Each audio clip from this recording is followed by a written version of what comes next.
chạy để ớt đã chạy để ớt dương mùi chân má mùi ở chật play mùi chật play mà để ớt ở dương đã nuôi mà đã nuôi về tại nhưng bạn cắn camera thì chạy này dương đã nuôi vì chân má chôm bia ở shop chân má tập bia bạn nuôi chân tập nắng bán này tập nắng bán này đã cho tập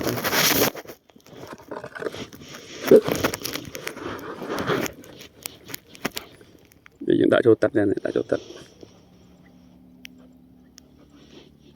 cho tập nó đã về sma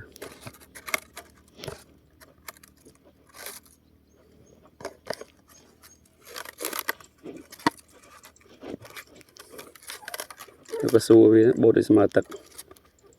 này giờ tụi là tụ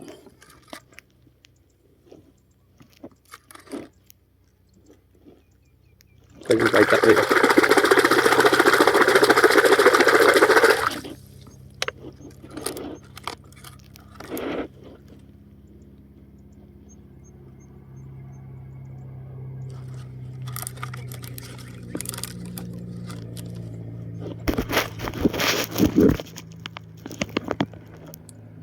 nó